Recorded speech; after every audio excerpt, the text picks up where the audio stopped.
Recording in progress.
Buenas tardes, estudiantes, ¿cómo están?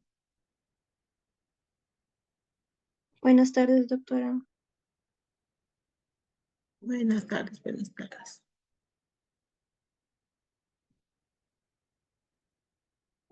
Vamos 36 participantes. ¿Cómo les fue en su examen el día de ayer?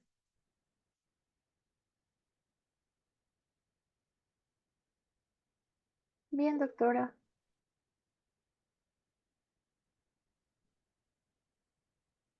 ¿Estaba fácil? Sí, No es difícil, ¿no? Esa materia. Muy sencilla. Creo que sufren más con microbiología, bioquímica.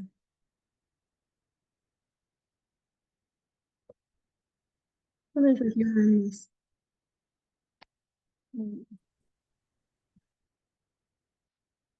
Muy bien, vamos a ir empezando entonces con nuestro tema de avance.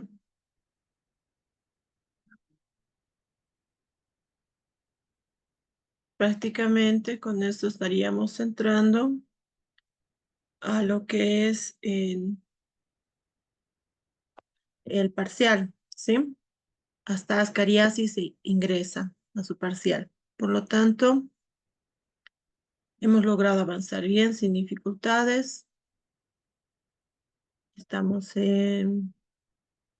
a tiempo con el cronograma del PGO. Muy bien. ¿Se ve la pantalla? ¿Me confirman, por favor? sí, doctora. Gracias.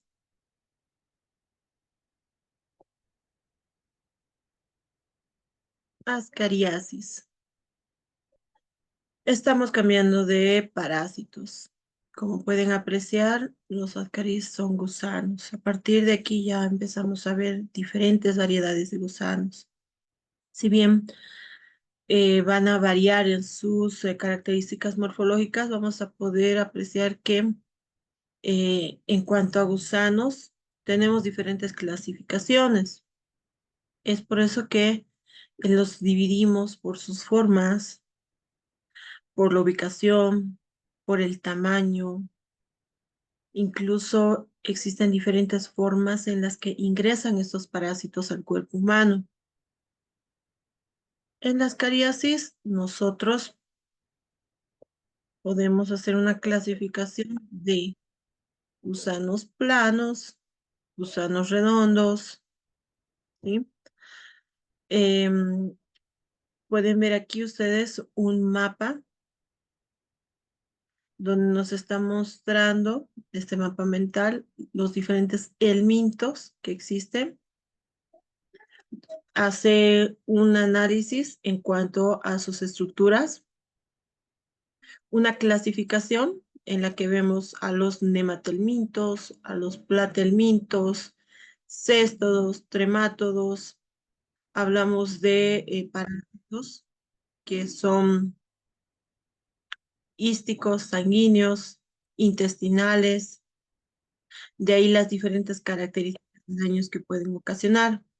Ahora, vamos a tener las enfermedades que nos causan, porque vamos a ver que algunos pasan asintomáticos, pero también referente a cuánta cantidad de parásitos pueden existir en el organismo. Vamos a ver que nos dan complicaciones, daños orgánicos, funcionales, incluso nos pueden llevar a la muerte, ¿sí? Nos pueden dejar secuelas muy graves. Vamos a ver aquellos que son más comunes, y es que dentro de nuestro avance en la materia nos enfocamos a los más prevalentes y a los más dañinos, ¿sí? Aunque no sean propios de nuestro país, pero que se ven en alta incidencia y por la gravedad, el daño que ocasionan, en las secuelas, el problema social que pueden causar, entonces los vamos revisando. El ascaris o ascariasis, como se dice la patología, es un gusano que tiene como nombre científico Ascaris lumbricoides. Van a poder ustedes encontrar que en su morfología son redondos y simétricos de cuerpo. No estamos hablando de que sean esferas, ¿no? Simplemente que a lo largo de su cuerpo tienen simetría redondeada. No son gusanos planos como vamos a ver en otro tipo de parásitos. Aquí en la portada, por ejemplo, ustedes están viendo el caso de un niño de 2 años. Fíjense, para tener la edad de 2 años, esta criatura tenía 601 ejemplares en su cuerpo. Por lo tanto, es un número bastante elevado de parásitos, más si consideramos el tamaño. 601 ejemplares. Si nosotros vemos gusanos de 1 centímetro o medio centímetro, no es muy significativo, ¿verdad? Pero estas cariasis, estos ascaris lumbricoides pueden llegar a tener tamaños entre los 15, 20, 30 centímetros. Por lo tanto, estamos hablando de gusanos bastante grandes. Si bien hay otro tipo de gusanos que vamos a ver que pueden alcanzar longitudes mucho más descomunales, así como varios metros, las cariasis es un problema bastante serio en nuestra sociedad por la facilidad con la que se puede adquirir y además por las condiciones en las que las personas también son susceptibles de contraerla, ¿sí? 601 ejemplares entonces para un niño de 2 años estaba trayendo seguramente problemas muy graves. Muy bien, estos gusanos son redondos a nivel de cuerpo, tienen un sistema digestivo completo, aparato reproductor muy desarrollado, tienen sexos separados, entonces aquí ya estamos viendo una variedad de parásitos que requiere la presencia de una hembra y de un macho. La presencia de ambos gusanos va a hacer que eh, necesiten copular para producir huevos, para poder mantener su descendencia. Tienen un pseudocele a nivel del cuerpo que está conformado por la cutícula.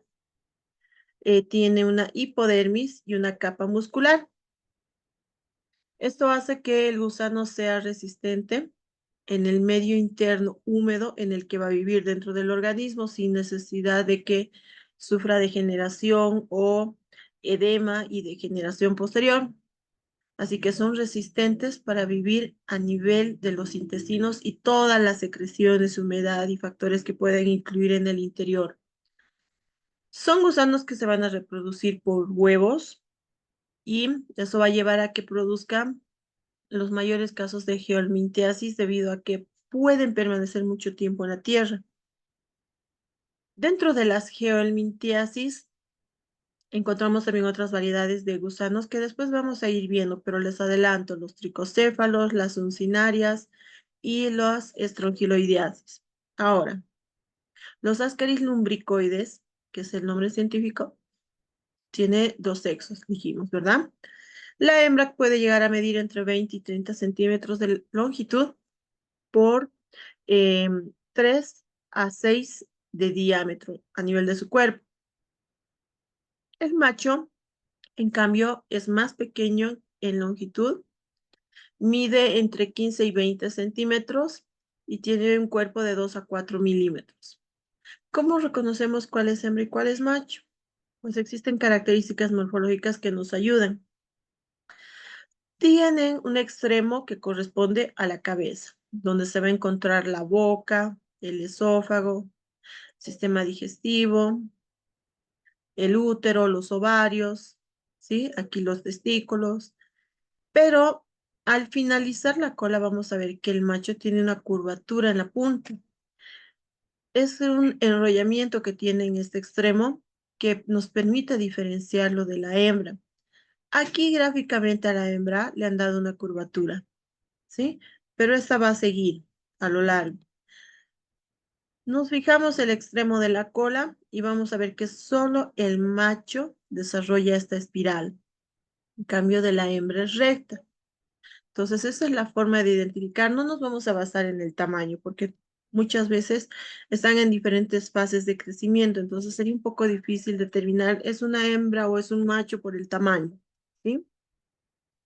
Su sistema nervioso es muy rudimentario, pero es muy básico para poder subsistir y mantener un movimiento, desplazamiento de los gusanos dentro de los intestinos.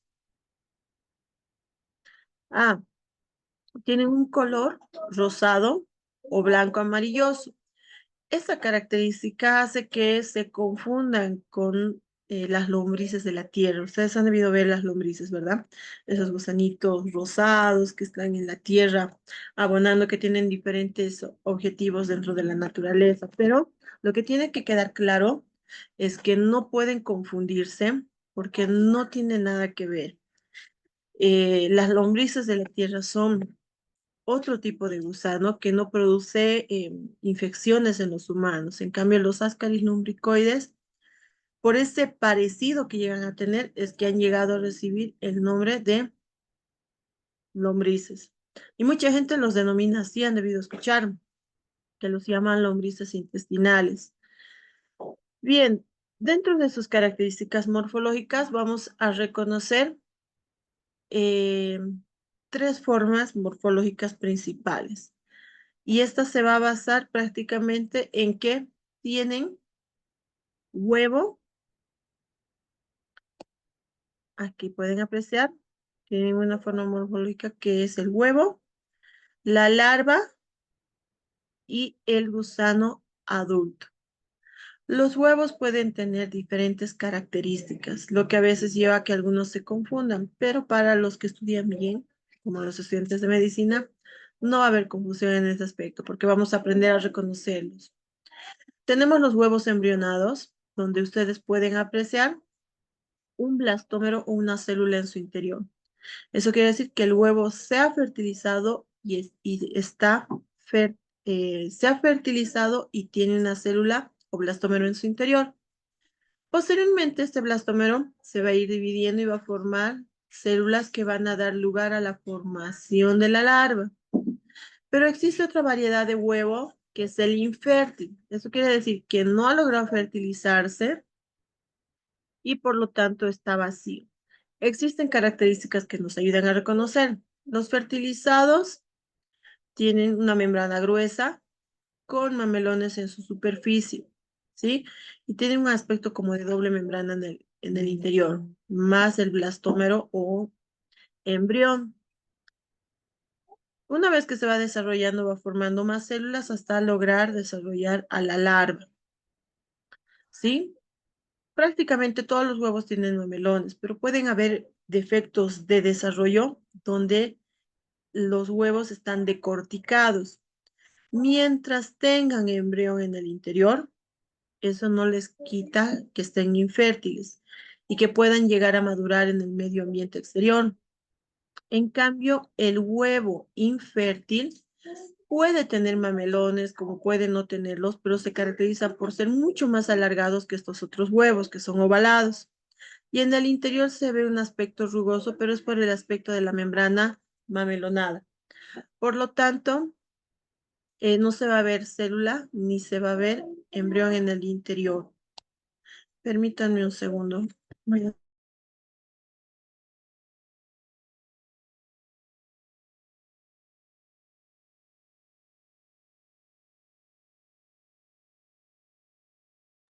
Muy bien. Entonces, ¿qué es lo importante de saber de estas características a nivel de los huevos? Pues que los huevos embrionados desarrollan larva y si el huevo desarrolla larva es infectante. Que esté fertilizado no lo hace infectante todavía. Una vez que desarrolla esta larva, recién es infectante. O sea que si uno ingiere estos huevos en estas fases, no se va a contagiar de ascaris. Pero si ingerimos este huevo que ya tiene larva, sí vamos a desarrollar ascariasis. ¿Sí?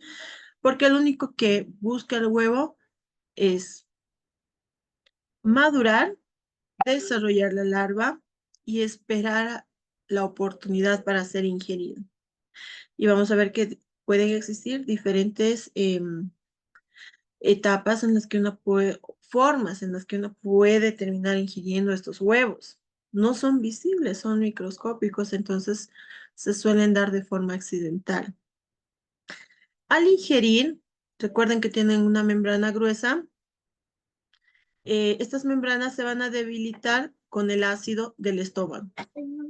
Por lo tanto, una vez que se debilita la membrana, al pasar por el ácido, vamos a ver que en los intestinos eclosiona la larva. Cierra la puerta, por favor. Entonces, al eclosionar, el gusano va a hacer una migración a nivel de diferentes estructuras para poder llegar finalmente a los intestinos, que es donde se desarrolla en su forma adulta. ¿Sí? Muy bien. Presentan los gusanos dentro de su morfología un sistema urinario, un sistema nervioso, que ya habíamos dicho que es bastante rudimentario, pero básico, un sistema digestivo y un sistema reproductor. La hembra puede llegar a producir entre 200.000 huevos diarios. Imagínense esa cantidad, estamos hablando de una sola hembra, ¿sí? Que produzca esta cantidad de huevos cada día. A la hembra le puede llegar varios meses el alcanzar la madurez sexual, entre 4 o 6 meses, y una vez que produce esa madurez sexual, su tiempo de vida es alrededor de 1 a 2 años, pero la producción de huevos es diaria.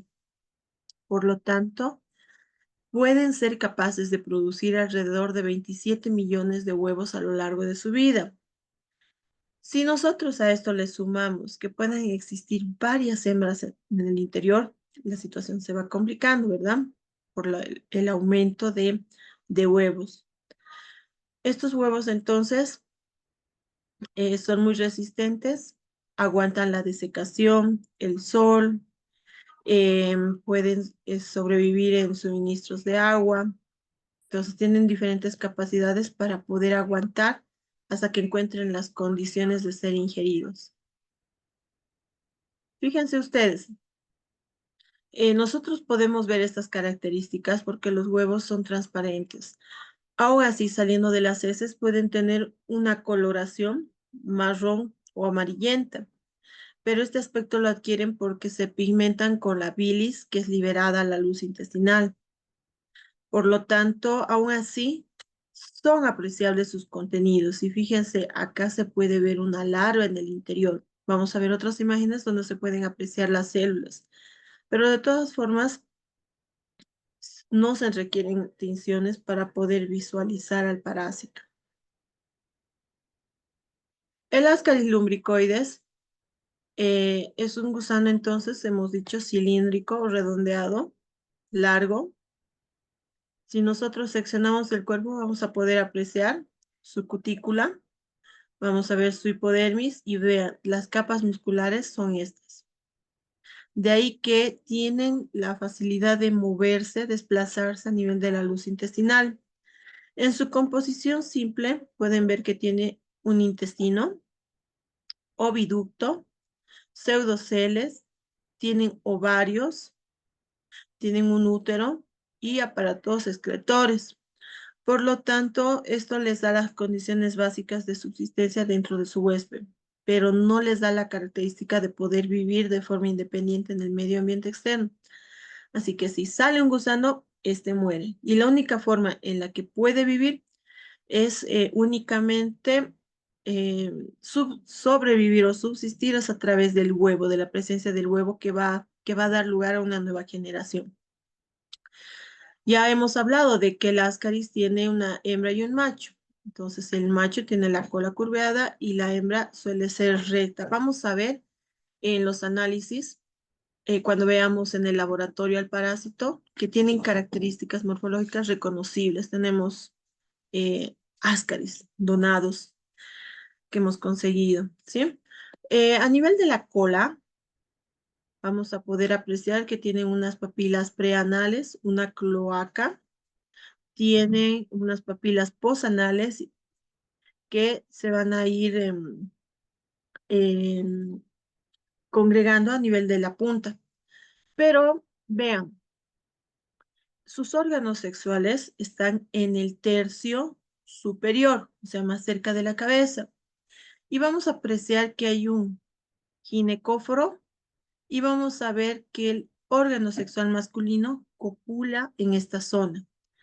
Lo que hace es liberar los espermas y aquí tiene un receptáculo que recibe toda este esperma para ir fertilizando a los huevos que tiene en su interior.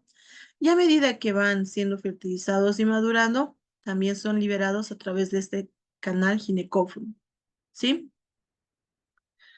En la epidemiología, las cariasis es una parasitemia que se ve en todas partes del mundo.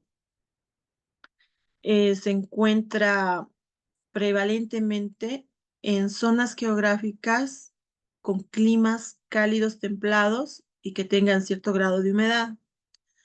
Aquí al ascaris le dificulta vivir en lugares donde hay puntos de congelación, por lo tanto no se ve mucho en esos países.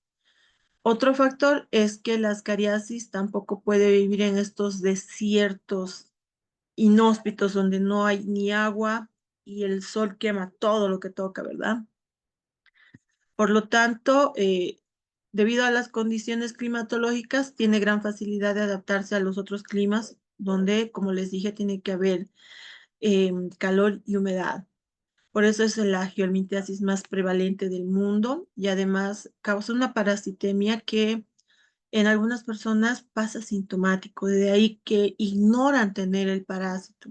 Y es muy probable que incluso entre ustedes muchos de ustedes ignoren la presencia del parásito hasta que lo eliminan. Como viven de 1 a 2 años, el parásito muere y termina siendo arrastrado con las heces, donde lógicamente el paciente va a ver la presencia del parásito y a veces ese es el motivo de consulta cuando van al hospital agarrando su parásito y dicen, doctor, he eliminado este gusano, ¿verdad? Porque no va a pasar desapercibido. Por eso es que aproximadamente alrededor de 1.000 millones de personas están infectadas. De estas 1.000 millones, algunas tienen hiperparasitemias que van a presentar complicaciones, pero también existe un buen rango de personas que tienen una cantidad tan mínima que no causan ninguna patología ni molestia. Y es que lo más característico del parásito es que si ustedes tienen una hembra, dos hembras, tres hembras, estas no se van a reproducir mientras no haya un macho. Y en viceversa, si solo tienen machos y no hay hembras, no se va a dar tal situación. Por lo tanto, pasan asintomáticos. El problema se da cuando hay presencia de hembras y machos y hay una constante infección por parte del paciente, lo que va a aumentar la cantidad de parásitos a nivel del intestino, ¿sí? Es una parasitemia que además se puede presentar en cualquier persona, indiferentemente de la edad, del sexo, no tiene una prevalencia por ciertos factores, así que cualquiera puede infectarse, pero los más susceptibles son los niños en edad preescolar y escolar. ¿Por qué eran los niños los más susceptibles a adquirir parasitemias, jóvenes?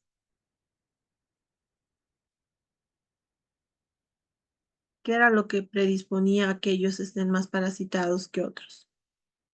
Que no tienen una higiene adecuada y si se tocan alguna parte íntima, por ejemplo, después tocan los juguetes y después se meten la mano a la boca y así.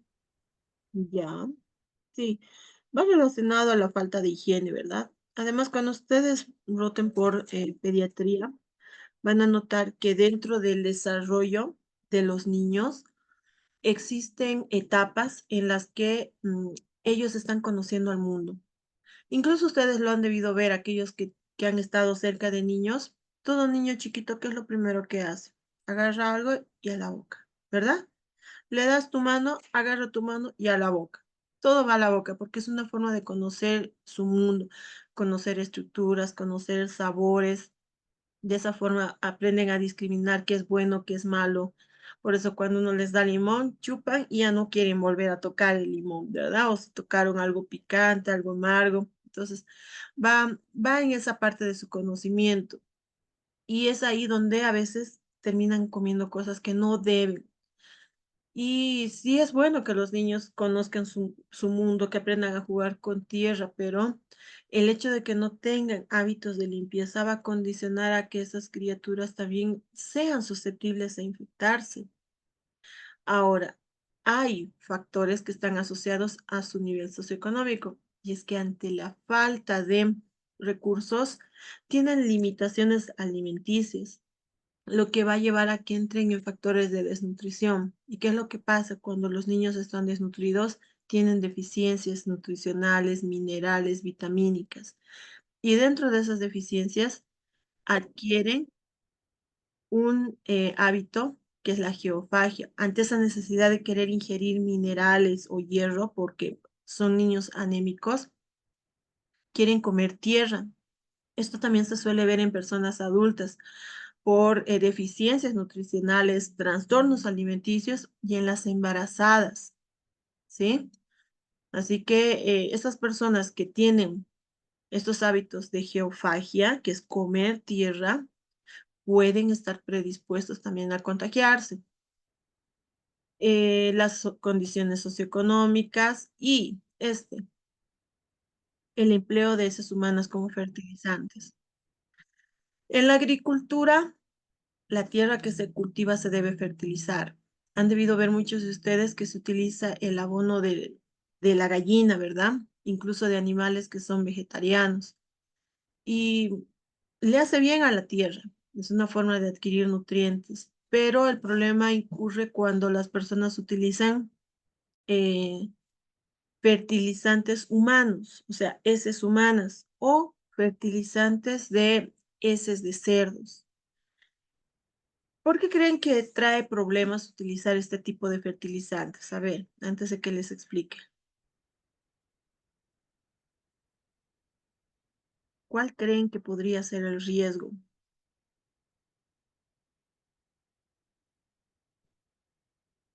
¿Por qué no deberíamos utilizar fertilizantes de cerdos o de humanos?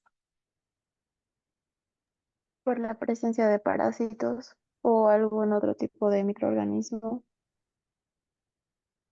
El cerdo, Que están más expuestos a la tierra, los cerdos. ya. Ustedes se encuentran que los humanos y los cerdos van a tener muchos parásitos que compartimos, ¿sí?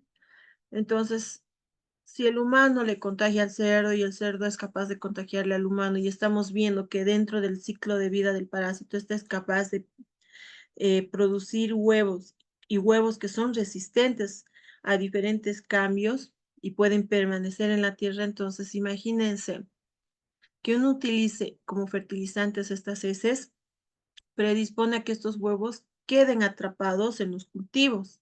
Y si estamos hablando de cultivos que se consumen en su forma cruda y en el momento de la preparación no tengan una buena desinfección, un buen lavado, entonces ahí está la respuesta.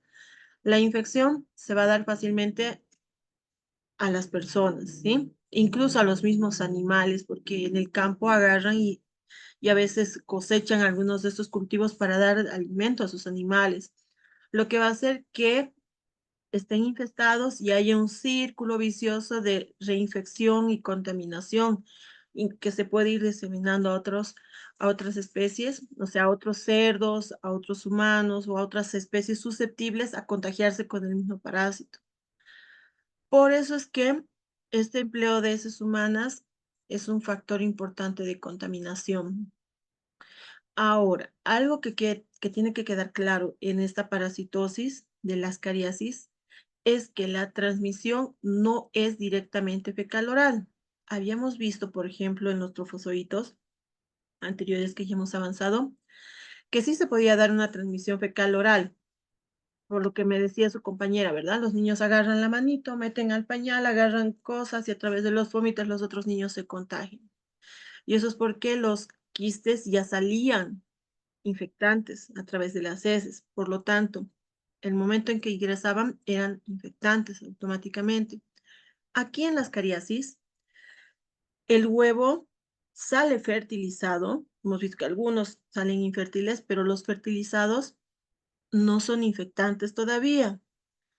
Requieren un proceso de maduración en la tierra, de manera que después desarrollan la larva y recién son infectantes. Así que si una persona accidentalmente consume alimentos contaminados en forma directa, al ingerir estos huevos fertilizados sin larva, no se van a contagiar. Y aquí recae el riesgo de que al caer en la tierra, contaminar cultivos, aguas, le da tiempo de madurar estos huevos y es por eso que después, recién al desarrollar la larva, son infectantes. Y esto se suele dar cuando hay ingesta de vegetales y frutas crudas, mal lavadas o contaminadas con tierra. Por eso es que las frutas que caen a la tierra no hay que alzarlas y comer directamente, ¿verdad? Los papás les han debido enseñar. Bueno, huevos. Aquí vemos un huevo fértil, infectante. Así que cuando yo les muestre en el examen de reconocimiento, si ven larva, tienen que colocar huevo de Ascaris, fértil infectante. Porque al decir infectante, ya están hablando de que tiene forma larvaria. También pueden colocar huevo larvado de Ascaris, infectante. Aquí vean, este es un huevo. No tiene mamelones. ¿Por qué? Ya ha pasado por el ácido del estómago. Por lo tanto, el ácido ha debilitado estas membranas. Por eso se han borrado los mamelones. Pero pueden apreciar que se está dando la eclosión de la larva. ¿Sí? Y aquí vemos un huevo infértil, más alargado que estos otros huevos. Y vean en el interior no hay célula, ni blastómeros, ni larva. Por lo tanto, este es un huevo infértil. Seguimos viendo. Vean este otro. Esto que ven en el interior es una célula, es un blastómero, que nos indica que el huevo está fertilizado, porque a partir de esta célula va a haber una división celular para desarrollar la larva. La membrana tiene un defecto porque no tiene estos mamelones, ¿sí? Pero eso no le quita el ser un huevo de Ascaris. Aquí, fíjense, este es un huevo infértil. Nos damos cuenta porque no tiene célula ni larva y el cuerpo además es más largo. En cambio, este es un huevo fertilizado porque pueden ustedes ver que tiene una célula en su interior. La larva para que se desarrolle requiere alrededor de 18 días. Estamos hablando entre 1 y 2 semanas para que se desarrolle en condiciones aptas de clima y humedad. Aquí podemos ver un huevo. Vean la característica de los mamelones en la membrana. Este huevo no está fertilizado porque no vemos embrión, no hay célula en su interior. En esta otra vemos un huevo fertilizado y lo reconocemos porque sí se ve la célula aquí. Este otro, fíjense ustedes, es un huevo no fertilizado, ¿sí? No se ve la célula en su interior y además está decorticado, no tiene membrana. Aquí podemos ver 3 huevos fertilizados. Este tiene mamelones y tiene una célula. Vean este otro, lo mismo, una célula y los mamelones. Este tiene célula, pero está decorticado. Simplemente es un defecto de formación. Aquí vemos huevos fertilizados donde sus blastómeros ya están iniciando la división celular, ¿sí? Eso quiere decir que está iniciando el desarrollo para que luego se forme la larva. Se pueden ver 4 células, 6 células. Esto es indiferente de la forma en la que se esté, o sea, ya haya iniciado su periodo de formación. Aquí vemos un huevo larvado. Esto ya nos indica que es capaz de infectar. Y aquí estamos viendo un huevo que está eclosionando. Ciclo de vida. Muy bien. El ciclo de vida es bastante simple en el Ascaris lumbricoides. Primero necesitamos un huésped infectado, ¿sí? Este huésped infectado tiene que tener en sus intestinos sí o sí la presencia de una hembra y un macho. Solo así estos dos copulan y la hembra va a ser capaz de producir huevos de forma diaria. Una vez que alcanzan su madurez sexual, entonces se da la producción de huevos. Como es continuo, estos huevos son liberados a la luz intestinal y van a ser arrastrados a través de las heces. Por lo tanto, el momento en que se defeca, salen estos huevos. Y si las heces tienen una mala disposición en la eliminación, o sea, se hacen al aire libre, vamos a darle condiciones para que maduren. Al salir no son infectantes, recuerden. Vamos a tener huevos fertilizados y no fertilizados. Los fertilizados van a desarrollar a través de su blastómero una división y esta replicación va a ir desarrollando la larva. Solo en esta forma, entonces, larvaria es infectante y va a ingresar únicamente por vía oral. Aquí no hay un ingreso a través de piel, ni sexual, ni respiratorio. Es únicamente por vía oral, ¿sí? Porque el huevo no va a eclosionar a nivel de pulmones. Necesita de forma obligada pasar por este ácido del estómago para debilitar estas membranas gruesas que tiene y posteriormente dar la liberación a la larva. Ahora, la larva. Aquí hay un factor bastante interesante. Existen algunas bibliografías que piensan que la larva, una vez que eclosionado, se desarrolla en el intestino únicamente hasta su forma adulta. Pero también tenemos conocimiento de que esta larva penetra el epitelio hasta alcanzar vasos sanguíneos y es en ese proceso que es arrastrado hasta llegar a los pulmones. En los pulmones, entonces, esta larva, que también se llama larva rhabditoide, ¿qué es lo que va a hacer? Rompe alveolos.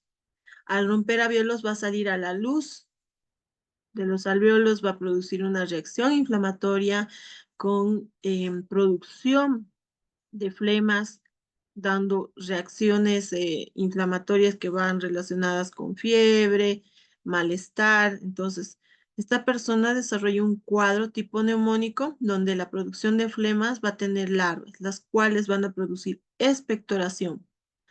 Al toser, ¿qué es lo que pasa con las personas? Prácticamente con todas, ¿sí?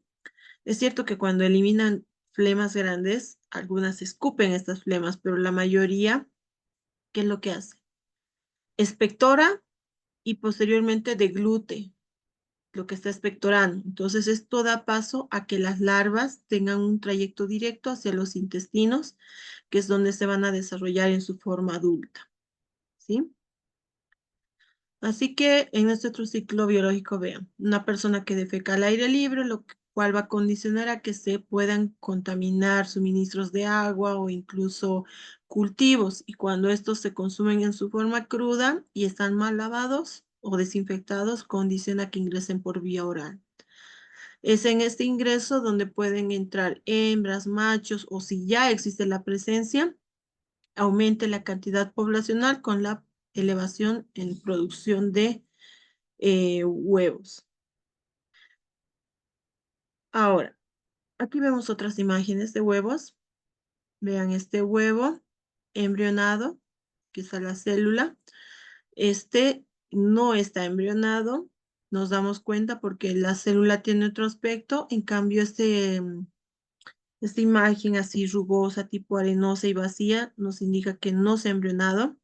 Pero vean la diferencia. Este huevo no fertilizado es más alargado. En cambio, este no está embrionado y tiene una forma algo más redondeada. Los huevos fertilizados, antes de ser infectantes, requieren un periodo entre 2 semanas. Estamos hablando 18 días. Incluso este periodo puede prolongarse un poco más ante diferentes cambios climatológicos. Por eso es que pueden llegar entre las 3 y 4 semanas recién a madurar. Así que los factores ambientales influyen mucho en que esta maduración se dé más rápido o más lento. En el interior, su larva rhabdoide entonces va a estar a la espera de ser ingerido. Y una vez que eclosiona, va a desarrollar esta larva rhabdoide directamente de una formación a gusano adulto. Manifestaciones clínicas. En las manifestaciones clínicas vamos a ver que existe cierta relatividad en cuanto a los cambios que se puedan dar.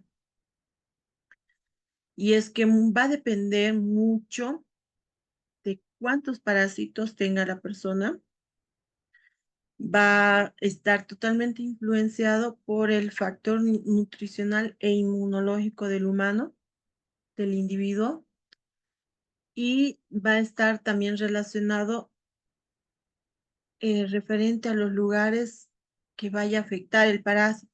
Si bien es un parásito intestinal, debido a esas migraciones que realiza, se pueden dar algunos cuadros que van a variar en el diagnóstico y nos pueden llegar a confundir incluso. Así que la presentación clínica va a depender de la intensidad de la infección y de los órganos afectados. Nos pueden dar cuadros respiratorios y alérgicos. Sí, recuerden que la larva al eclosionar en el intestino pasa por los epitelios, alcanza torrente sanguíneo y este va a ir migrando. Va a llegar a los pulmones. Y es en los pulmones que nos dan infecciones pulmonares que se parecen a resfríos o gripes, incluso algunas neumonías. Y es que el daño que va a ocasionar en la ruptura de los epitelios causa reacción. Ahora, se ha visto que estos cuadros pulmonares son más frecuentes, o sea, son más sintomatológicos en las personas que tienen la infestación por ascariasis por primera vez. Y es que ante las infecciones constantes es como si el cuerpo se acostumbrara, entonces da menos manifestación. Las larvas al pasar por el pulmón van a romper capilares, van a romper alveolos. Entonces producen hemorragia e inflamación en esa zona, que va a producir una hipereosinofilia. Por lo tanto, estas personas desarrollan cuadros con gran producción de flemas, ¿sí? E incluso en estas flemas se pueden ver pequeños hilos de sangre. Como es pasajero, algunos piensan que se han enfermado de forma pasajera como cualquier resfrío, porque son enfermedades que no son perennes y por lo tanto no le dan mucha importancia, ¿sí? Se da el desarrollo de un cuadro bastante característico en las personas que tienen este tipo de migraciones por parásitos, porque no solamente se da en las cariáceas. Vamos a verlo en otro tipo de parásitos que tienen una migración en la que ingresan por vía oral, eclosionan intestinos, atraviesan paredes, alcanzan torrentes sanguíneos, son arrastrados hasta pulmones y de pulmón son expectorados y deglutidos. Entonces vamos a ver que en ese proceso se va a desarrollar un síndrome de Lofer, ¿sí? Se van a acordar de este nombre. El síndrome de Lofer, entonces, es un cuadro tipo neumónico que va a ir acompañado por patologías respiratorias, que tiene fiebre de varios días, tos espasmódicas, abundantes expectoraciones, a veces con sangre, estertores bronquiales y signos de consolidación pulmonar. Entonces, la migración que lleva esta larva nos da este cuadro pulmonar.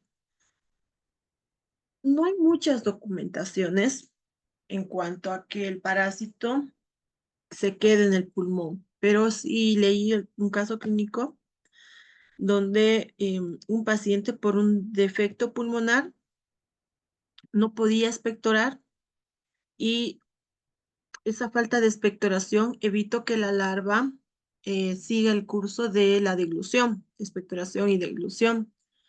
Entonces, ¿qué sucedió? La larva se quedó en el pulmón y empezó a crecer. Por el tamaño que tiene, se empezó a enrollar y formó una masa.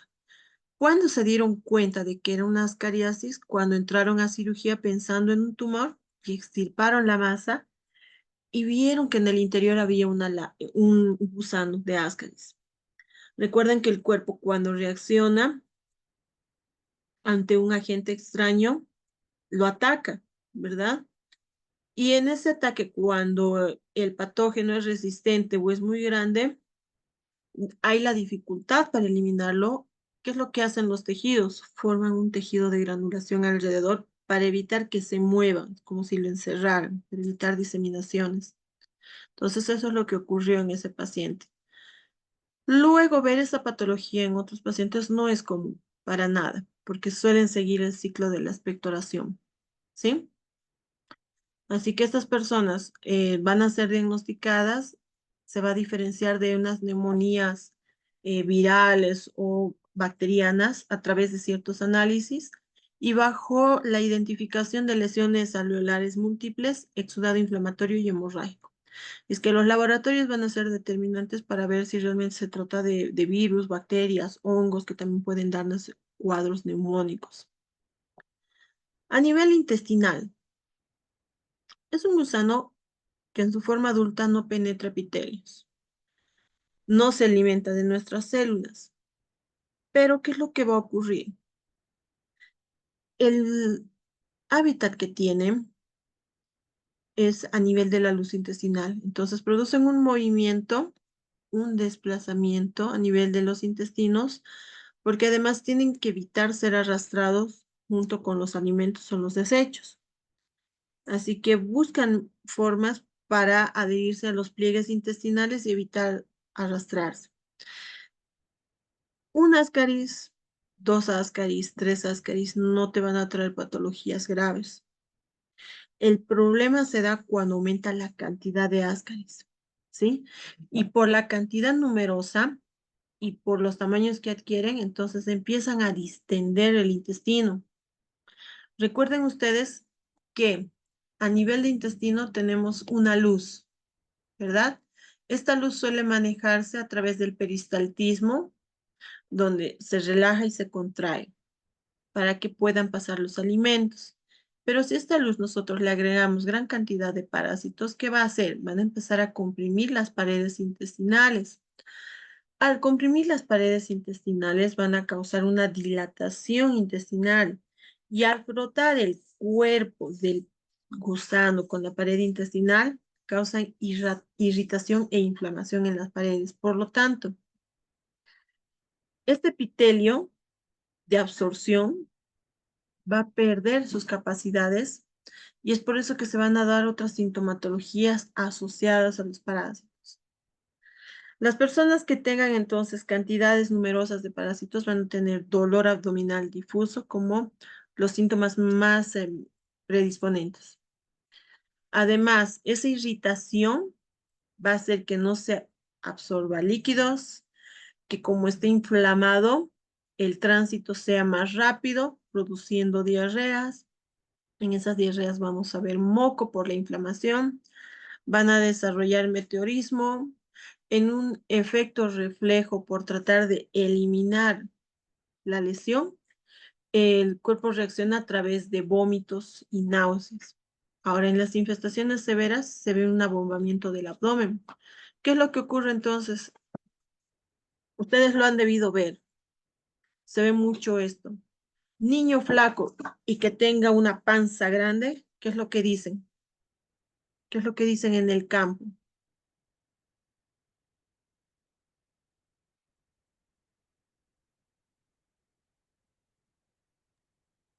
Debe tener bichos, dicen doctor. Exacto. Y eso se ve también en los animalitos, ¿verdad? Nosotros vemos un animalito flaco, pero con la panza grande, el abdomen grande, y decimos, está lleno de bichos, está lleno de parásitos.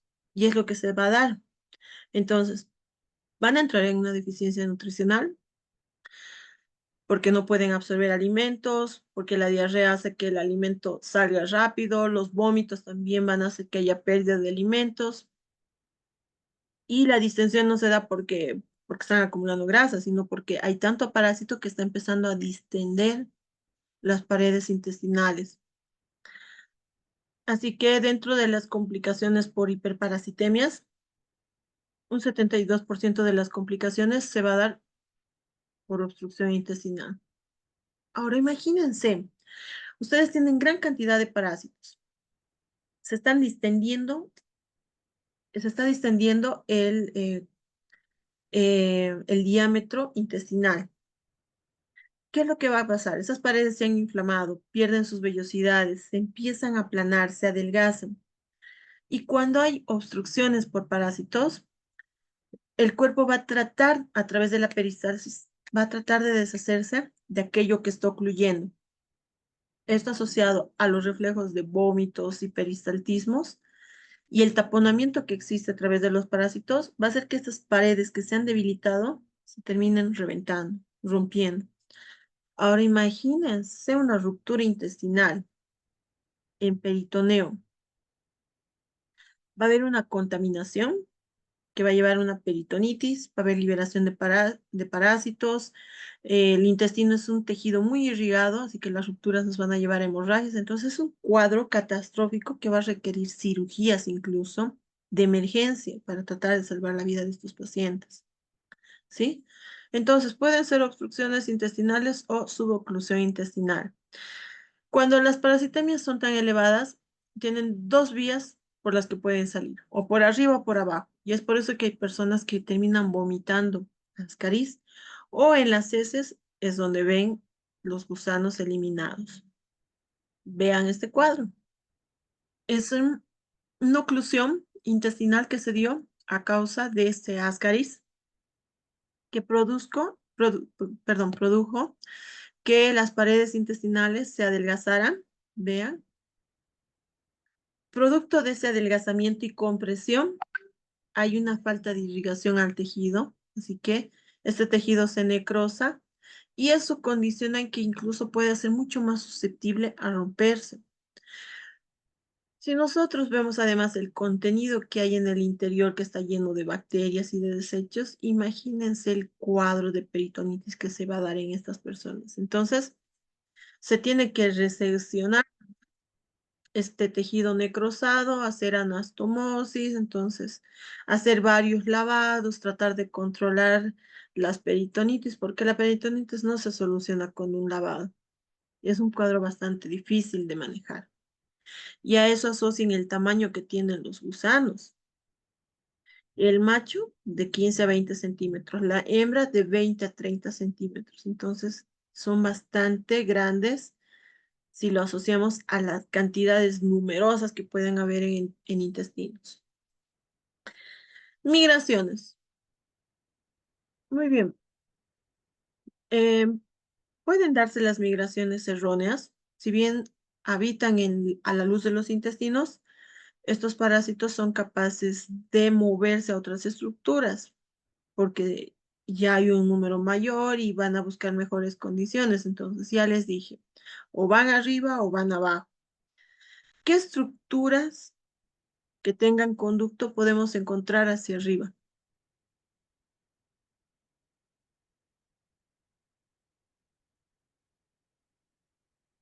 ¿Entienden mi pregunta?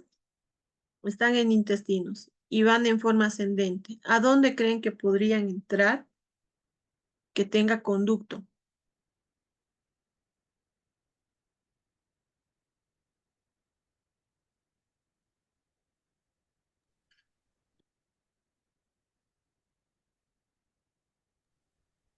¿Dónde está mi grupo?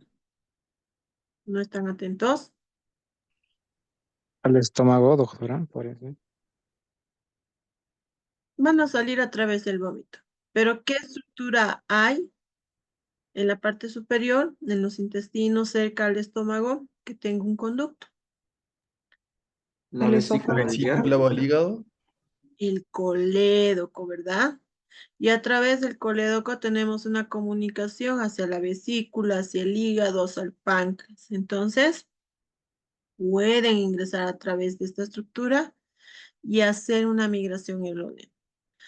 La afectación en estos lugares, si es a nivel hepático o de colédoco, nos va a dar sintomatología hepática, ¿verdad? Porque el gusano va a crecer y va a terminar obstruyendo.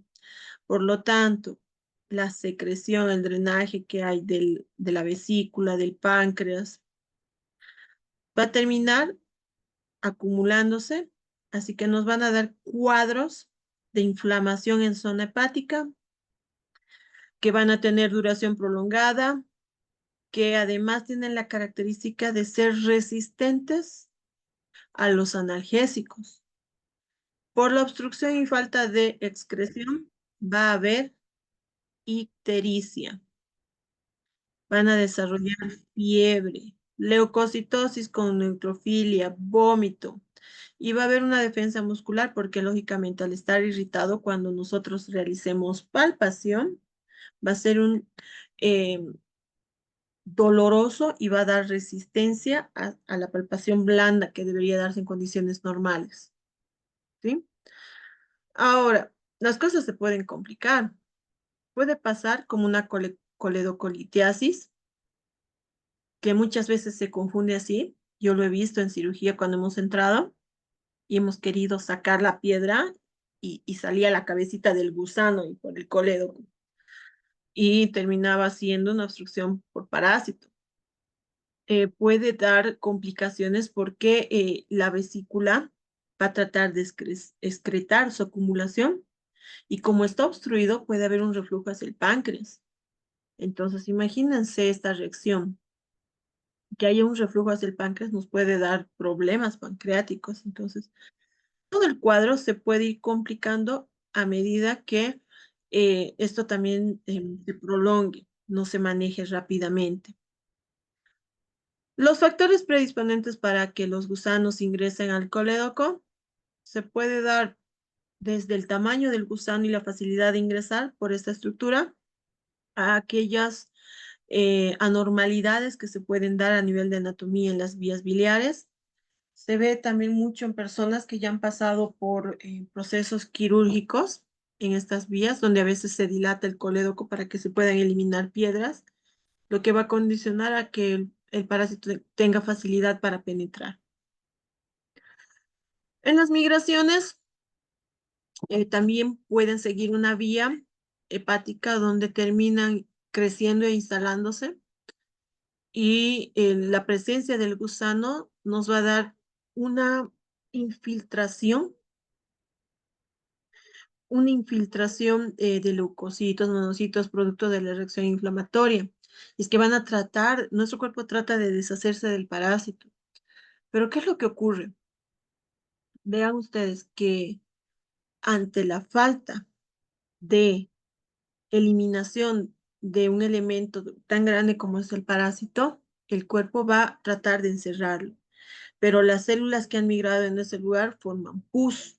Además que el parásito tiene desechos que termina eliminando en el mismo lugar, entonces se van a formar abscesos piógenos, ¿sí?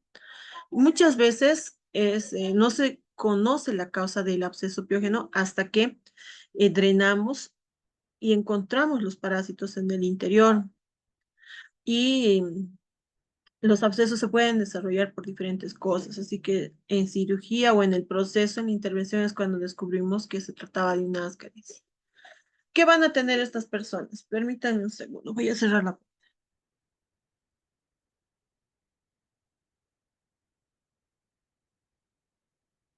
Estas personas, ¿qué van a tener? Fiebre, dolor en la zona hepática, pueden tener hepatomegalia porque el absceso va a hacer que aumente de tamaño el hígado, va a haber malestar general, abombamiento de la pared, producto del aumento del tamaño también de este órgano. Puede darse una leucocitosis, una eritrosedimentación aumentada. Si tenemos hembra y macho, va a haber copulación, aunque sea hígado. Por lo tanto, las hembras van a depositar huevos. Estos huevos van a diseminar hasta el parénquima hepático. Y es en esta superficie que nos van a dar unos granulomas de cuerpo extraño. Muchas veces dificultan el diagnóstico y el tratamiento porque cuando uno ve este tipo de imágenes son muy características del cáncer. Son muy parecidas al cáncer de hígado. Así que cuando se extirpa y se lleva a patología es cuando se descubre que la causa eran los huevos, ¿sí? En otros cuadros, entonces, la patología va a ir relacionada al órgano afectado. Ahora, si hablamos a nivel de vías digestivas bajas, ¿qué otra estructura puede haber que tenga conducto?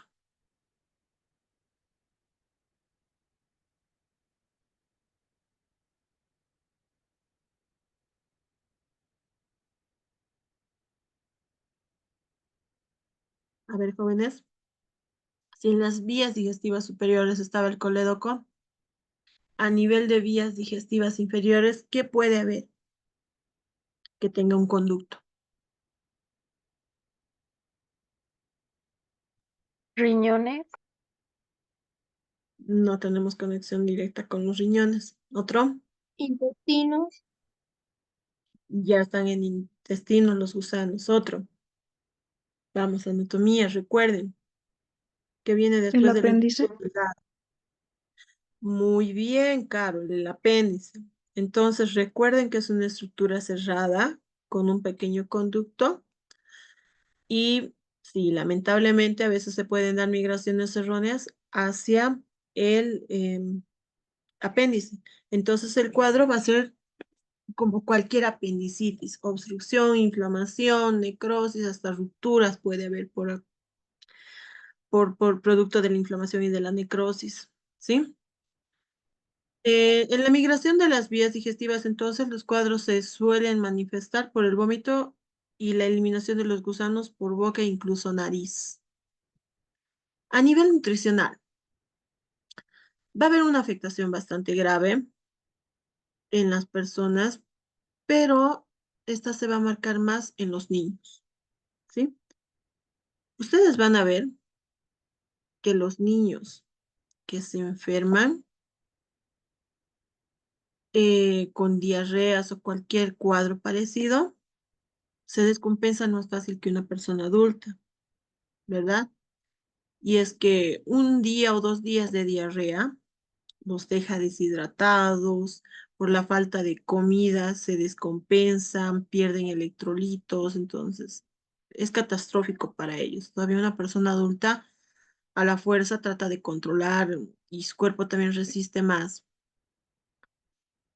Recuerden que los parásitos producen una alteración dentro de los intestinos, a nivel de las paredes. Entonces, por la inflamación y la irritación y la compresión, estas paredes intestinales pierden sus cilios, que eran los encargados de absorber nutrientes. Además, fíjense que existe una flora microbiana dentro de los intestinos.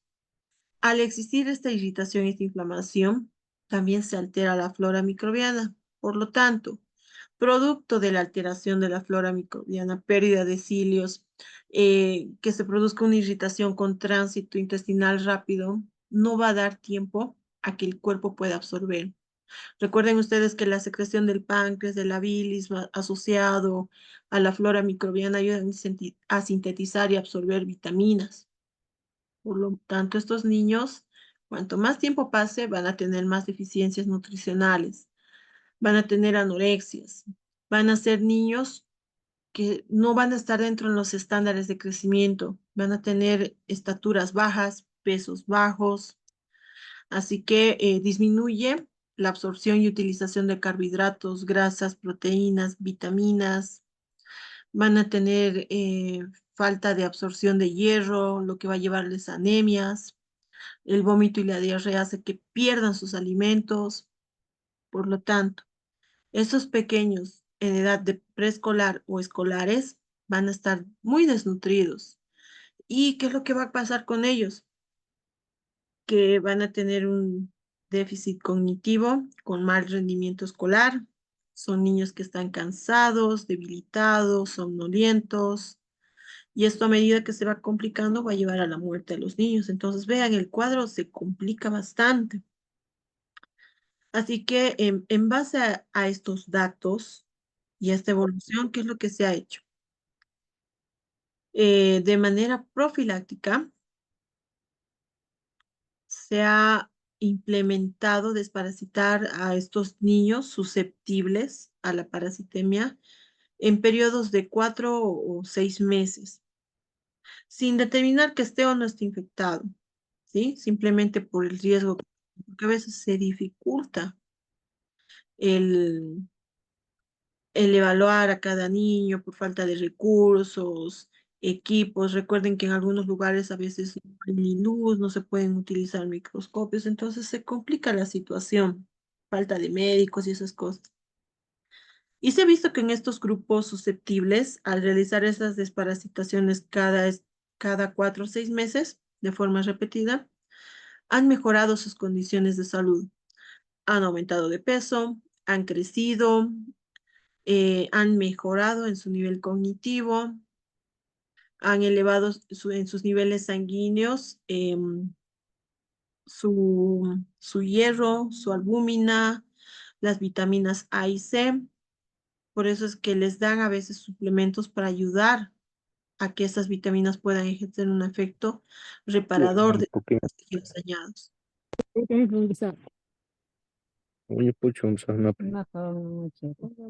David, vamos a silenciar, David. Estamos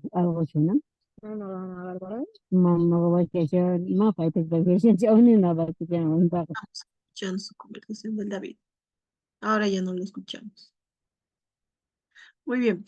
En el diagnóstico, vamos a basarnos en métodos bastante simples. Aquí no necesitamos grandes estudios. Un examen de coproparasitológico directo es bastante eficiente porque nos ayuda a visualizar los huevos.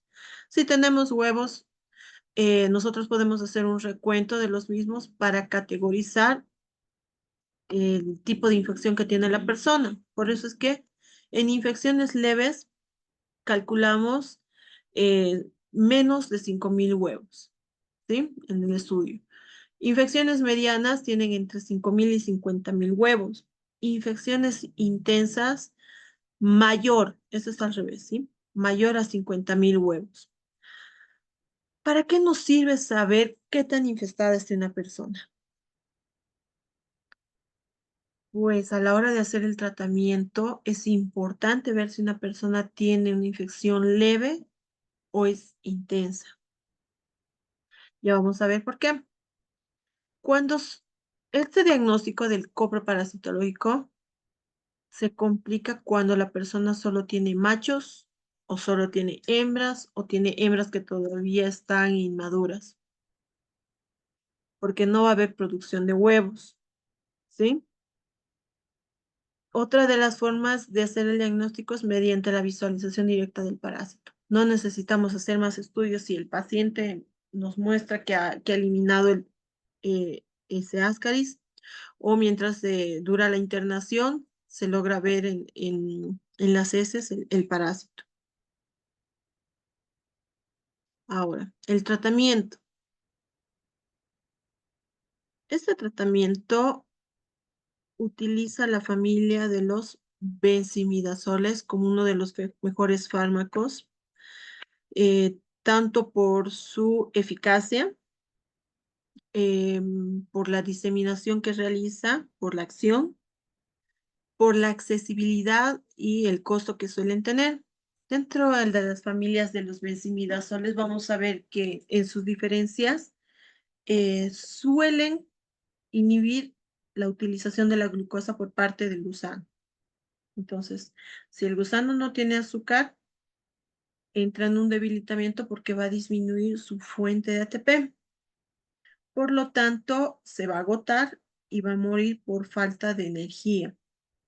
Tienen un amplio espectro prácticamente contra todos los nemátodos que puedan existir en sus diferentes variedades. Los fármacos de los benzimidazoles son bien tolerados, si bien algunos desarrollan algunos efectos adversos, son tolerables. Lo malo es que entran dentro de la categoría C durante el embarazo, así que si bien algunos suelen ser muy tóxicos y pueden causar daño al feto, existen otros que todavía no están bien estudiados en cuanto al daño que pueden ocasionar. Así que hay que evaluar bien el riesgo a la hora de administrar a las embarazadas. Y es que no podemos tampoco dejar embarazadas con parasitemias altas por el riesgo de que al dificultar su nutrición, el bebé también va a entrar en un déficit nutricional, lo cual va a ocasionar a que sean bebés con bajo crecimiento, bajo peso, incluso puede llevar a abortos porque un bebé malnutrido no se desarrolla y el cuerpo, ¿qué es lo que hace? Aborta, ¿sí? Algo que está a favor de los benzimidazoles es que se puede aplicar en niños menores de 2 años, que se les puede dar en sus diferentes presentaciones. Por eso hay suspensiones y algo que ha facilitado su aplicación es que incluso se han desarrollado masticables de estos fármacos, lo cual disimula el sabor y más bien los niños tienen un gusto agradable a la hora de mascar y deglutir el fármaco. Como algunos de ellos tienen única dosis, entonces eso facilita en estas terapias profilácticas de control. Muy bien. Albendazol, mebendazol, flubendazol. El albendazol se administra 15 miligramos por kilogramo peso y se administra en una dosis única. En menores de 2 años se da 200 miligramos y esto también se va a dosificar la suspensión por kilo peso. Mayores de 2 años en 400 miligramos por kilogramo peso. Mebendazol se administra 100 miligramos 2 veces al día por 3 días, ¿sí? Vean, por más que sea de 3 días, la aplicación de este fármaco es bastante fácil, porque incluso en aquellas personas que no se manejan en base a hora, es fácil decirle, tomas uno en la mañana y uno en la noche. 3 días hasta que se acabe. Tú le mandas con su receta, con sus 6 pastillitas, y se van a dar cuenta que al levantarse toman uno, al acostarse toman otro, y listo. Están hechos. En mayores de 8 años se administra 500 miligramos. El flubendazol se administra 300 miligramos al día por 2 días. O se puede dar 500 miligramos como dosis única. Ahora, pamuato de pirantel. Este fármaco es bastante eficaz porque actúa como un bloqueante neuromuscular despolarizante en el parásito. Entonces, eso quiere decir que el parásito se va a paralizar y va a ser arrastrado con la peristalsis y los desechos a través de las heces. Evita que migren, que se muevan y que vayan a este peristaltismo. Además, inhibe las colinesterasas, por lo tanto, el parásito muere, o sea, es arrastrado y muere.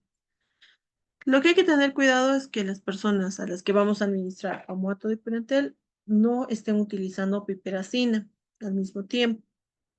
Hay algunos efectos adversos como mareo, náuseas, vómitos, dolor abdominal o diarrea, una diarrea ligera.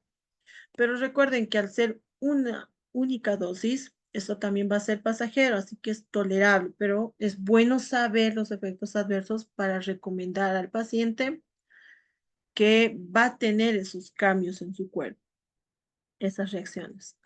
Otro fármaco, la piperacina. Fíjense, esta piperacina tiene que tener sumo cuidado porque no se administra por vía oral, en comprimido o en jarabe. Es bastante irritante, así que la administración se hace directamente por sonda nasogástrica. La sonda nasogástrica es un procedimiento invasivo, porque hay que introducir una manguerita por la nariz y que llegue hasta el estómago, ¿verdad? Así que si son niños y se le va a poner sonda nasogástrica, tiene que estar internado por el riesgo de que al momento que le incomode se arranque la sonda. Lo otro, se puede poner la sonda nasogástrica de forma ambulatoria en las personas y de esta manera regresan en sus horarios para que se administre las dosis en las horas que les corresponde. Se administra en dosis de 50 miligramos por kilogramo peso, dosis divididas en 3, ¿sí? Esta piperacina es un agonista del receptor GABA que hiperpolariza y produce también una parálisis flácida, por lo tanto el parásito va a ser arrastrado y eliminado. Es de elección cuando se sospecha migración de parásitos o presencia de nudos que puedan producir obstrucción intestinal, pero eso también tiene que ser monitorizado. Ahora, ¿por qué era importante saber si una persona tiene una infestación leve, moderada o severa por este riesgo de la obstrucción intestinal? Tienen que tener mucho cuidado a la hora de administrar. Si bien nosotros hacemos profilácticamente el tratamiento, esto lo hacemos en base a que estos niños hayan disminuido de peso, no tengan muchas complicaciones y no tengan el abdomen tan agrandado, porque si tienen un abdomen muy voluminoso, nos está indicando que hay una hiperparasitemia. Y si nosotros damos antiparasitarios, van a morir en conjunto y se van a enredar y formar ovillos de parásitos que posteriormente nos van a producir oclusiones y ya hemos visto las consecuencias de las oclusiones, ¿verdad? Entonces, no queremos que el paciente que le hemos dado en la mañana su receta nos venga en la noche o al día siguiente complicado porque tiene una obstrucción o tiene una ruptura intestinal que va a requerir que sea intervenido quirúrgicamente. Y más, si no hay cirujanos en el lugar, imagínense, en el trayecto este paciente se puede complicar gravemente. Por eso es importante evaluar la cantidad de parásitos antes de dar. Entonces, ¿qué hacemos en el tratamiento con las personas que tienen hiperparasitemias? Cirugía. Únicamente cirugía, porque ni siquiera por zona nasogástrica se puede sacar. Imagínense sacar de uno a uno cada parásito. Es un proceso muy complicado, así que se abre, se saca intestino, una pequeña resección. Les voy a mostrar también en la clase práctica cómo son las cirugías y cómo terminan extrayendo tal cantidad de parásitos. Ya después de que se ha sacado de forma manual los parásitos, se cierra y se da el fármaco, por si hubiera quedado alguno, ¿sí? La piperacina entra en la categoría B en el embarazo, así que también hay que evaluar el riesgo-beneficio, pero está contraindicado en la lactancia porque tiende a pasar por la leche y puede producir intoxicaciones a los bebés. Recuerden que es muy tóxico. Reacciones al fármaco. Hay que tener cuidado en las personas que tienen insuficiencia renal porque puede producir alteraciones y puede complicar su estado. Produce síntomas digestivos, claro, como es bastante tóxico y irritativo, van a tener náuseas, vómitos, dolores abdominales.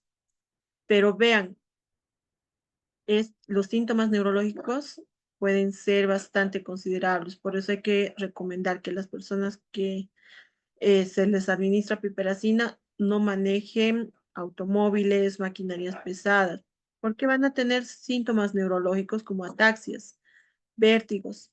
Van a tener además dificultad para hablar, debilidad muscular, contracciones mioclónicas. Además, a las personas que se les va a administrar piperacina hay que evaluar para ver si no son personas que tengan convulsiones o epilepsias, porque pueden desencadenar ataques. Incluso en algunas, en raras, personas raras que nunca han tenido convulsiones, puede dar algunos cuadros. Entonces, por eso es que estas personas muchas veces son internadas para monitorizar todos estos cambios y controlar el tiempo que dure la administración del fármaco. Control y prevención. Muy bien. Aquí se van a manejar dos cosas. Uno, los tratamientos profilácticos en aquellas personas susceptibles. Hablamos en especial de niños. Así que realizamos la quimioterapia antihelmínica. Es un tratamiento universal a todos los individuos que habitan un área endémica. El tratamiento dirigido se va a dar en aquellas personas que están diagnosticadas. En esta parasitemia no es necesario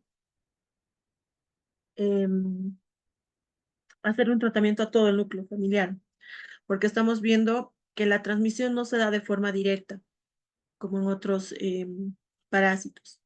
Requieren llegar a la tierra, madurar, contaminar alimentos o tierra y luego posteriormente ser ingeridos. Así que si diagnosticamos una persona con esta parasitemia, hay que evaluar aquellos grupos en riesgo. Si es un niño, es muy probable que los otros niños también se hayan contagiado por jugar con tierra, comer con manos sucias y todos estos factores. Y es menos probable que los adultos tengan la parasitemia, pero aún así hay que evaluar. Si estamos viendo que es una persona que tiene desnutrición, tiene malestar, abumbamiento abdominal, entonces tampoco lo vamos a dejar sin tratamiento. Así que esto es previa evaluación de forma individual y a la intensidad de la infección actual o pasada que haya tenido el paciente, ¿sí? En los niños se suele dar el tratamiento a veces en campañas mientras están en la escuela y se pide que si tienen hermanitos sean traídos por los padres al día siguiente para que se haga otra campaña para estos niños que todavía no están en edad escolar, para así abarcar a los niños, ¿sí? La otra medida de control y prevención es el saneamiento ambiental. Aquí es importante educar a la gente, ¿sí? Mediante la educación y la información vamos a hacer conocer a las personas los riesgos que pueden haber si no tienen ciertos cuidados en cuanto a alimentación y el desecho de las heces. Por eso es que en el campo se recomienda que si bien no tienen un sistema de alcantarillado, se hagan letrinas, que no defequen al aire libre. Y si van a realizar este tipo de defecación, porque no tienen letrina ni baño, entonces que hagan un hueco que cabe en la tierra para defecar y luego posteriormente tapar. Esto también es una medida que se recomienda a las personas que van y hacen camping, ¿verdad? Porque al defecar al aire libre damos condiciones de que los huevos maduren y puedan infectar otros eh, alimentos, aguas y diferentes cosas. Incluso los mismos vectores pueden ser diseminadores. O cuando hay inundaciones y lluvias, estas heces puedan ser arrastradas a suministros de agua o por plantaciones. Por eso hay que tener mucho cuidado en ese aspecto. Y algo que también se debe concientizar en las personas que dedican a la agricultura es que deben abandonar el empleo de heces humanas y de cerdos como fertilizantes por el riesgo que conlleva la contaminación y transmisión, no solamente de Ascaris, sino de muchos otros tipos de parásitos, ¿sí? Las medidas principales entonces es una adecuada eliminación de excretas, utilización de agua potable. Si no hay agua potable, hemos visto que la ebullición, el hervir el agua, es la mejor forma de desinfectar, porque ni los filtros a veces son eficaces. lavar verduras y alimentos, un control de artrópodos y otros vectores mecánicos que puedan ser transmisores, y la buena higiene personal. Yo sé que a veces la higiene personal es un factor que puede jugarnos en contra a los médicos porque hay muchas personas que no tienen servicios básicos y que para poder conseguir agua a veces tienen que hacer peripecias, ¿verdad? Y, pero si nosotros concientizamos mediante la educación que que no se laven las manos, que no tengan una limpieza a la hora de consumir alimentos, puede llevarles a consecuencias graves. Entonces ellos van a pensar y van a mejorar eso también. Si no tienen dinero, a veces para alimentarse bien o para poder pagar a veces el agua, imagínense para ellos conseguir el dinero cuando requieren intervenciones médicas mucho más complicadas. Una pastilla de mebendazol no va a ser costoso, ¿verdad? A comparación de que tengan que entrar a cirugía para extirparles los gusanos o para hacerles lavados peritoneales, para corregir todas las consecuencias que ha traído la parasitemia. Entonces, es una forma de concientizar mediante la educación a que las personas adquieran mejores hábitos de higiene, ¿sí? Que con eso también van a evitar hacer gastos indebidos para su salud. Muy bien. ¿Hay alguna pregunta hasta aquí, jóvenes? ¿Algo que no hayan entendido? ¿Alguna duda?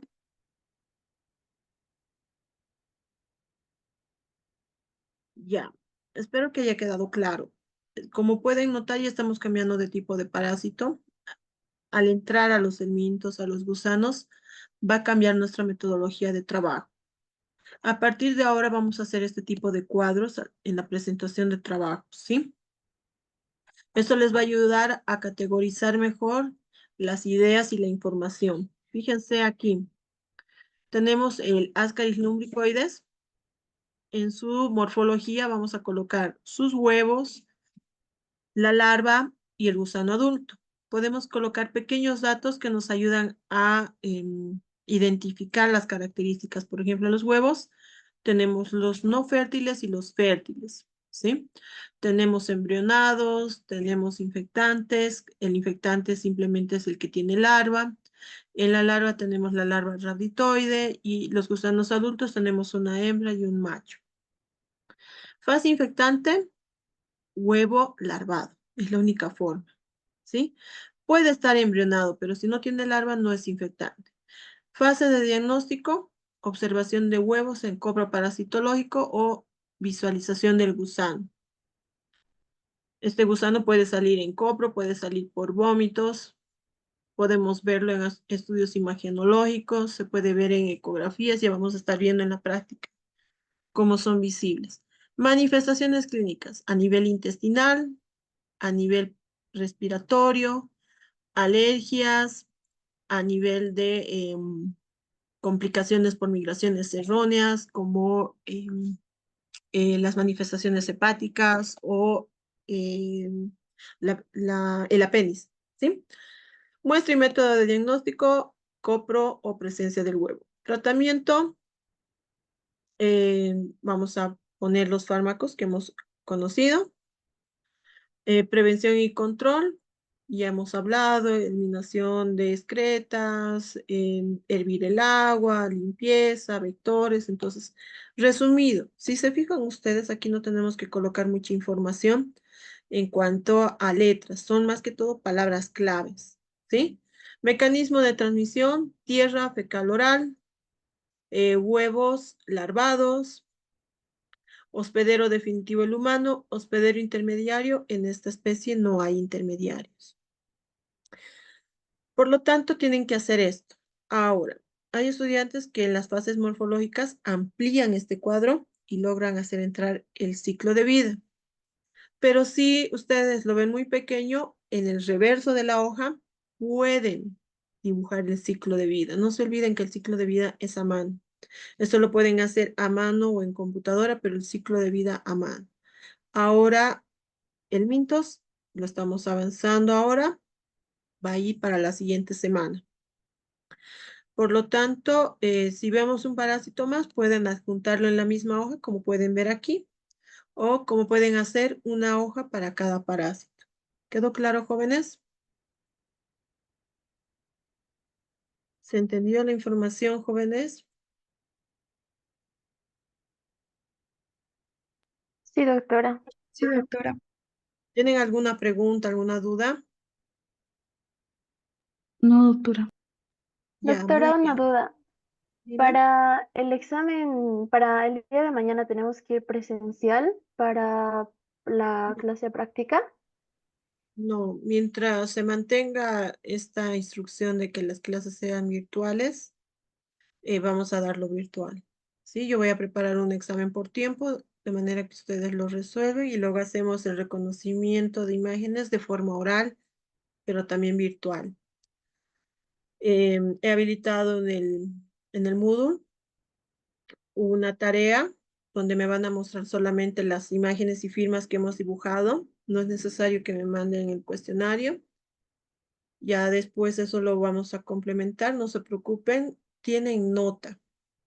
Han estado haciendo exámenes prácticos, han traído trabajos, hacen participaciones, entonces más todo eso que ya se ha estado acumulando, va a salir su nota, más la evaluación que vamos a hacer el día de mañana, ¿sí? Mientras no haya una instrucción de que pasemos de forma presencial, todo va a ser virtual. Muy bien, jóvenes. ¿Alguna otra pregunta, alguna Está bien, duda? doctora, muchas gracias. De nada, Sanet. Doctora, entonces mañana ¿Sí? son los 12 parásitos que hemos avanzado hasta toxoplasmosis. Sí. Todo lo que hemos avanzado de los protozoarios, más los hemoparásitos que ustedes expusieron, Chagas, incluyendo, sí.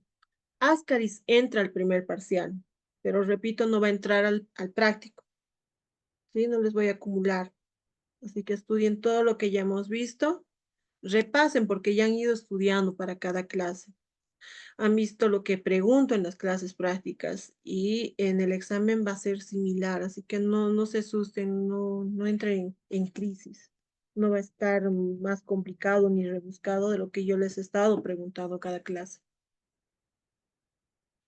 ¿Sí? Muy bien. Si no hay más preguntas, no se olviden. Doctora, una pregunta. ¿Y con los mapas cómo vamos a hacer? Los mapas después me los van a entregar. Además, me los han estado entregando y sé quiénes presentan sus tareas. ¿Sí? Oye, Muy- entonces sería para la próxima semana, doctora. Sí, exactamente. Muy bien, jóvenes. Si no hay más preguntas o más dudas, no se olviden colocar su nombre en el chat y pueden ir desconectándose.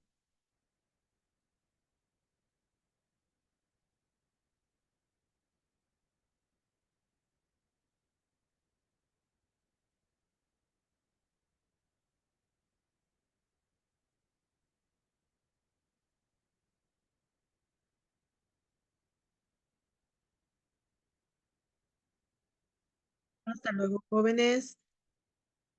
Nos vemos mañana.